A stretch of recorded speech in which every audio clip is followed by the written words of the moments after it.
Yo vivía atrapado en una guerra silenciosa, invisible, que se libraba todos los días en mi propia cabeza. No soy un merecedor, no creo ser capaz. ¿Qué tal si eso no me sale bien? Mi mente era una experta en torturarme y mi diálogo interno era mi peor enemigo hasta que aprendí a despedirlo. No fue magia, ni pasó de la noche a la mañana. Fue una pelea constante, una decisión consciente de dejar de ser la víctima de mis propios pensamientos. Y así en los próximos minutos no solo te contaré cómo pasé de una autocrítica que me paralizaba a una confianza que hoy me impulsa, sino que te daré el método exacto que usé para reprogramar mi cerebro.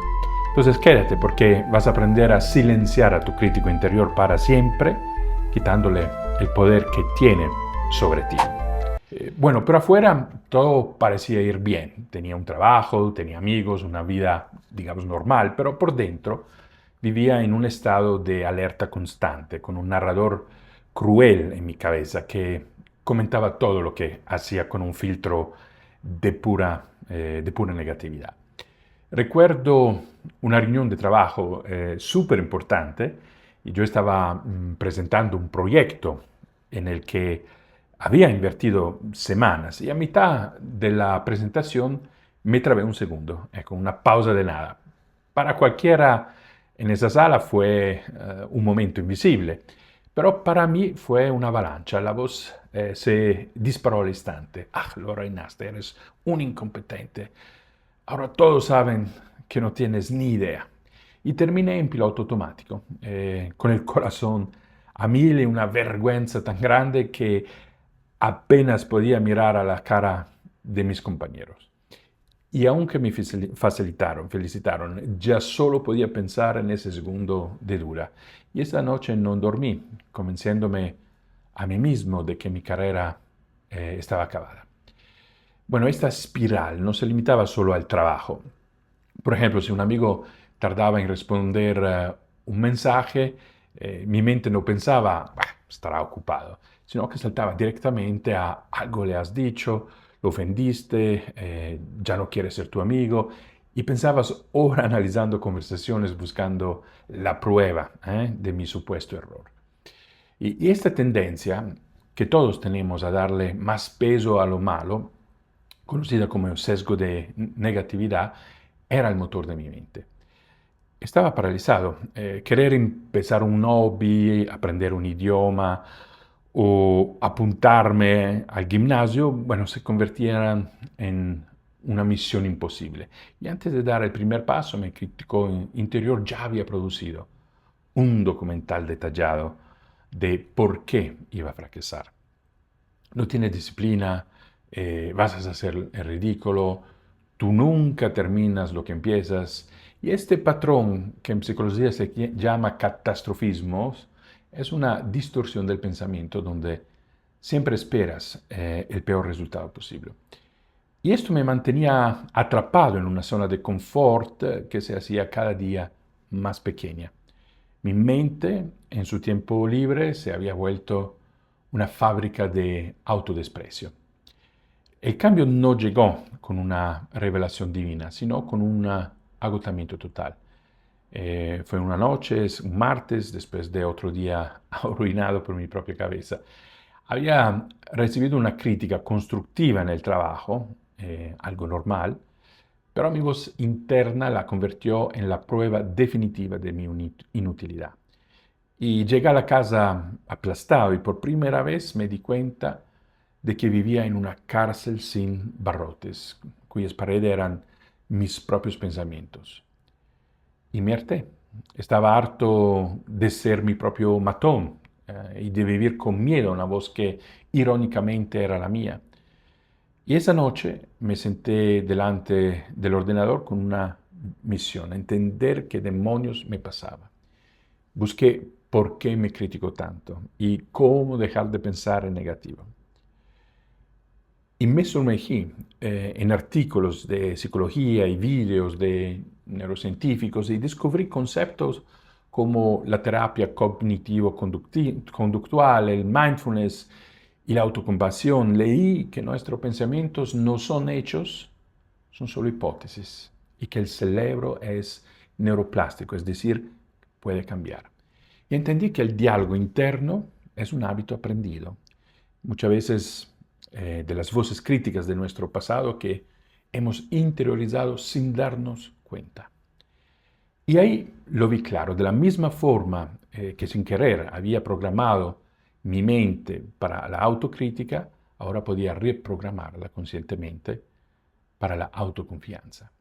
Y la solución no era una guerra contra mi mente, sino una reeducación. No tenía que matar a mi crítico interior, sino darle un nuevo trabajo.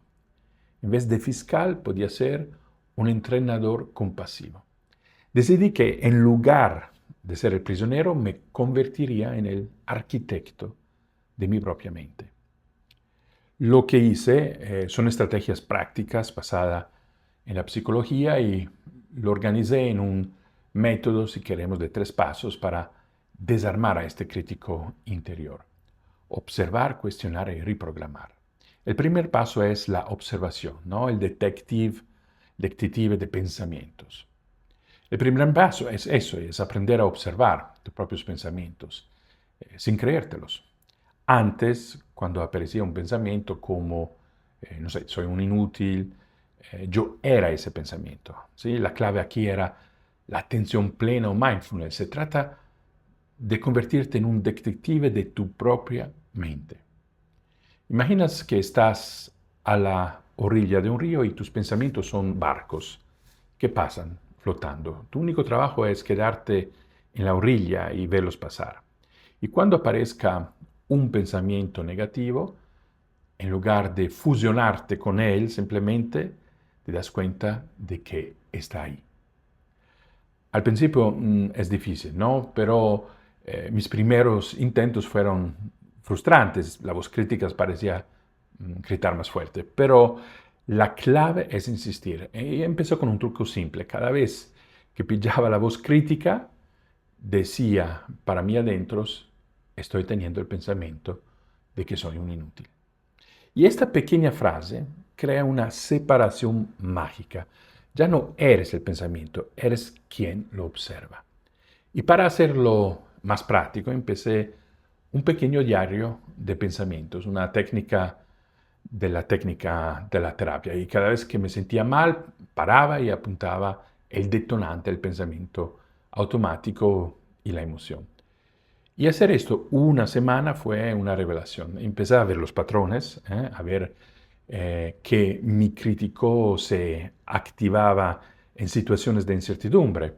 Y este paso no va de sentirse bien, sino de darse cuenta. Es como encender la luz en una habitación oscura para ver por fin qué hay dentro. Solo observa.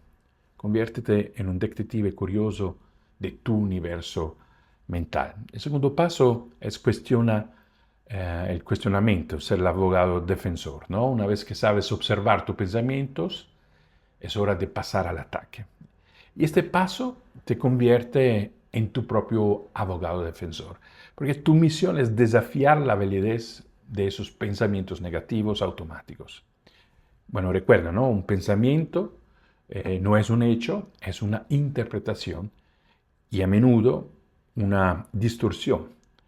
La distorsión más común es el pensamiento de o todo o nada, la generalización excesiva, el filtro mental, ¿no? Obsesionarse con lo negativo y el catastrofismo del cual hablé.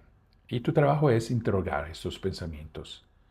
Cuando tu mente te acuse con un nunca haces nada bien, tu abogado defensor interno se levanta y pregunta.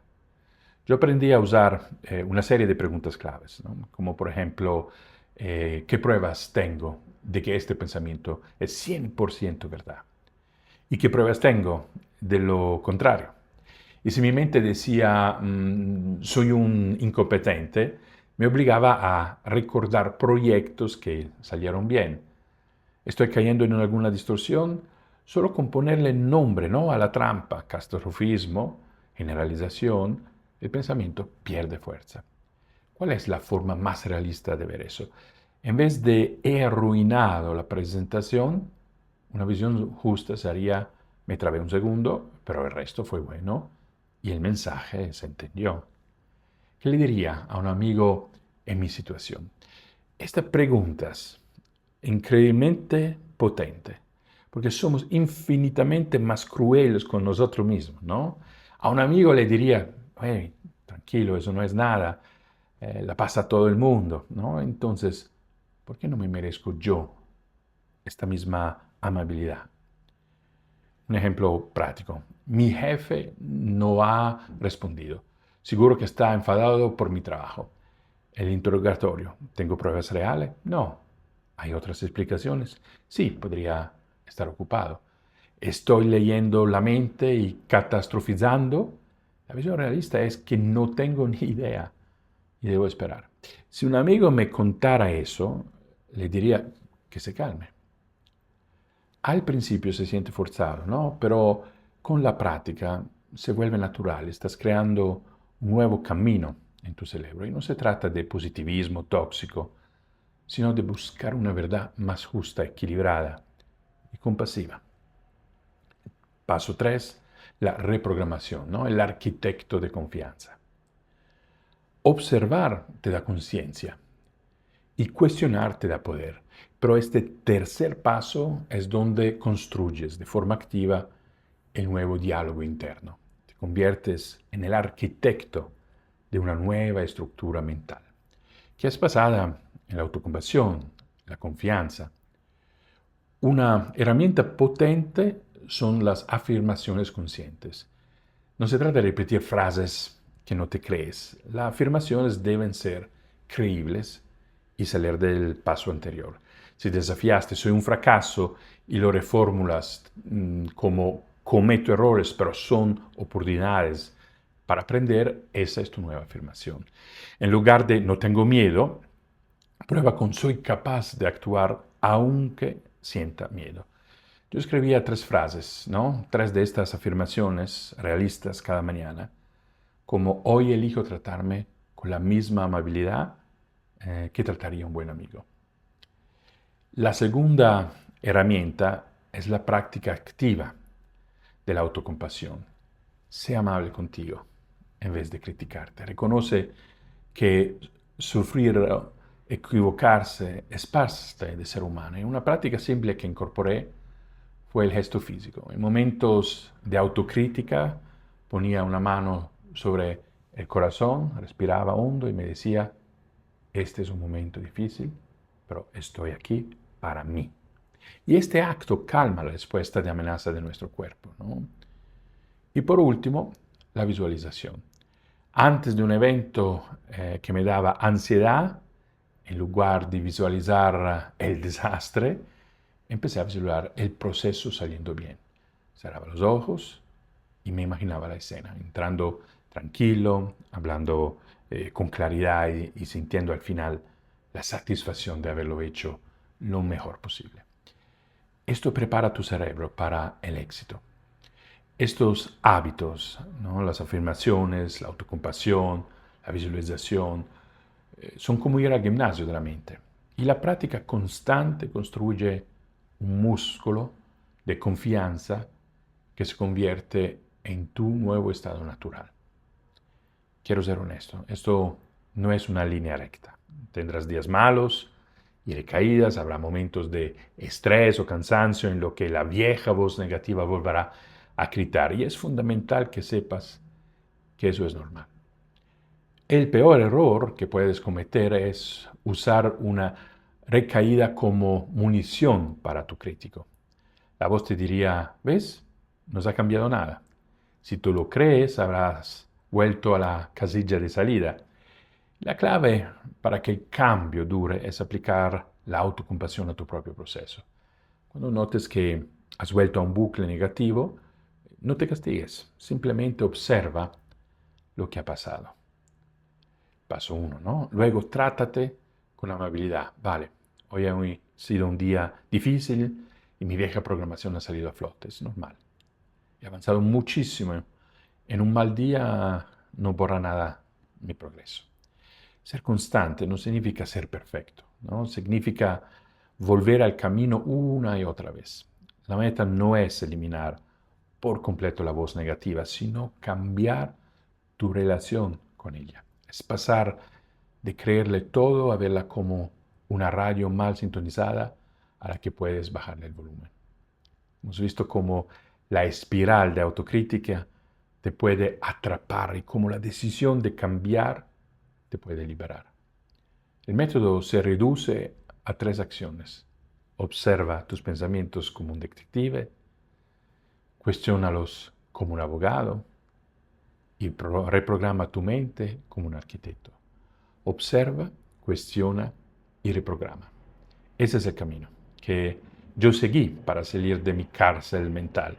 No fue fácil, pero cada paso valió la pena y ahora quiero que empieces el tuyo.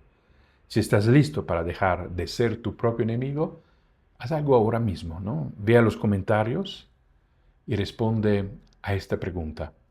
¿Cuál es el primer pensamiento negativo que vas a empezar a cuestionar? Escríbelo, lo hace real. Lo saca de tu cabeza y le quita poder. Creemos una comunidad, ¿no?, de apoyo justo ahí. Leamos la respuesta de los demás y apoyemos a los que comparten nuestra lucha. Nadie tiene por qué pasar por esto en solitario. Y recuerda, tu mente puede ser tu peor prisión o el motor de tus mayores sueños. La decisión de a qué voz le das el micrófono empieza hoy. Empieza contigo. Gracias por escuchar mi historia. Ahora ve e empieza a escribir la tuya.